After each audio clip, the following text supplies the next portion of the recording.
Hi hello, ഇന്നൊരു egg റോസ്റ്റാണ് തയ്യാറാക്കുന്നത്. അപ്പത്തിൻ്റെയും ചപ്പാത്തിയുടെയും ഒക്കെ ഒപ്പം കഴിക്കാൻ പറ്റിയ നല്ലൊരു മുട്ട റോസ്റ്റാണ്. പെട്ടെന്ന് തയ്യാറാക്കാനും പറ്റും. മുട്ട പുഴുങ്ങി വെച്ചിട്ടുണ്ട്. ഇനി ഒരു പാൻ അടുപ്പത്ത് വെച്ച് ചൂടാക്കി അതിലേക്ക് വെളിച്ചെണ്ണ ഒഴിച്ചു കൊടുത്തു. ഇഞ്ചിയും വെളുത്തുള്ളി അരിഞ്ഞത് ഓരോ സ്പൂൺ വീതം ചേർക്കാം. അതൊന്ന് ഇളക്കി ഒന്ന് വഴറ്റിയെടുക്കണം.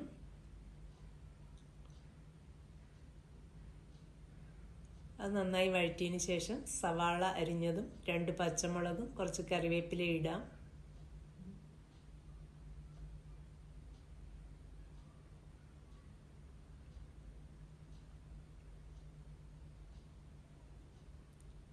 അതിലേക്ക് 1/2 ടീസ്പൂൺ ഉപ്പ് ചേർത്ത് സവാളയൊക്കെ ഒന്ന് ഇളക്കി കൊടുക്കണം.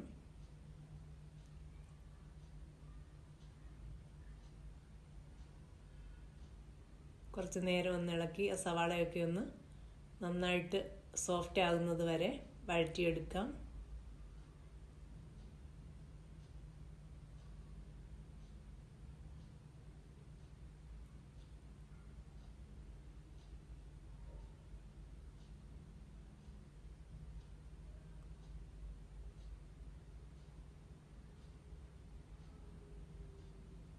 കുറച്ച് നേരം ഒന്ന് വഴറ്റിയിട്ടുണ്ടായിരുന്നു.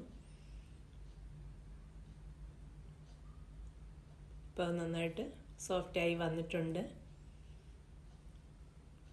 ഇനി അതിലേക്ക് പൊടികൾ ചേർത്ത് കൊടുക്കാം. 1/2 ടീസ്പൂൺ മഞ്ഞൾപ്പൊടി, 2 ടീസ്പൂൺ മല്ലിപ്പൊടി, 1/2 ടീസ്പൂൺ മുളക് പൊടി, 1/2 ടീസ്പൂൺ ഗരം മസാല പൊടിച്ചത്. ഇനിയും കുറച്ച് കുരുമുളക് ചതച്ചതാണ് ചേർക്കുന്നത്. അവരവരുടെ എരിവിനാവശ്യമായിട്ട് 1 ടീസ്പൂണോ 1/2 ടീസ്പൂണോ ചേർക്കാവുന്നതാണ്. കുരുമുളക് ചതച്ച് ചേർക്കുമ്പോൾ ഈ മുട്ട റോസ്റ്റിന് നല്ലൊരു ഫ്ലേവറാണ്. ഇനി ആ പൊടി നന്നായിട്ടൊന്ന് വഴറ്റിയെടുക്കണം. കുറച്ച് നേരം ഒന്ന് ഇളക്കി കൊടുക്കാം.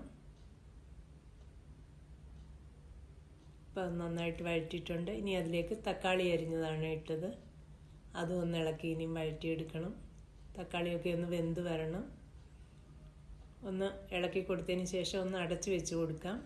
അതിലേക്ക് കുറച്ച് ഉപ്പ് കൂടി ചേർത്തു. ഈ കറിയിൽ നമ്മൾ വെള്ളം ചേർക്കുന്നില്ല.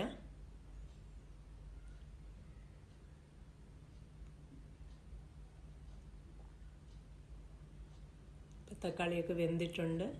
ഇനി അത് നന്നായിട്ടൊന്ന് വഴറ്റിയെടുക്കണം. കുറച്ച് നേരം ഒന്ന് ഇളക്കി കൊടുത്ത് ഒന്ന് വഴറ്റിയെടുക്കാം.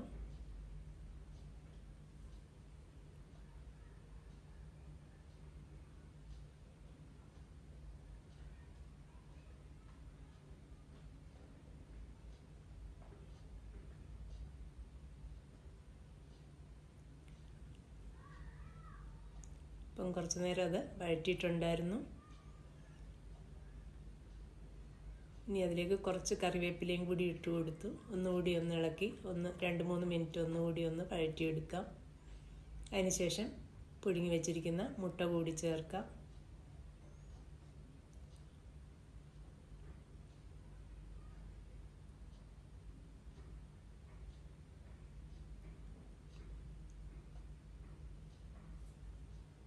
മുട്ട കൂടി ചേർത്തു. ഇനി ഒന്ന് ഇളക്കിയതിന് ശേഷം അതും ഒന്ന് 2-3 മിനിറ്റ് ഒന്ന് അടച്ചു വെച്ച് കൊടുക്കണം. മുട്ട ഒന്ന് പുറത്തൊന്ന് വരഞ്ഞാണ് ഇട്ടത്. അപ്പം മസാലയൊക്കെ ഒന്ന് പിടിക്കും.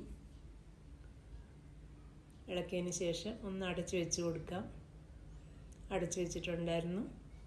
അങ്ങനെ മുട്ട റോസ്റ്റ് റെഡി ആയിട്ടുണ്ട്. അപ്പത്തിൻ്റെയും ചപ്പാത്തിയുടെയും ഒക്കെ ഒപ്പം കഴിക്കാൻ പറ്റിയൊരു നല്ല റോസ്റ്റാണ്. ഈ വീഡിയോ എല്ലാവർക്കും ഇഷ്ടമായി എന്ന് കരുതുന്നു. വീഡിയോ കാണുന്നതിനും സപ്പോർട്ട് ചെയ്യുന്നതിനും എല്ലാവരോടും ഒരുപാട് താങ്ക്സ്. ഇനി മറ്റൊരു വീഡിയോയിൽ കൂടി കാണാം. Thank you.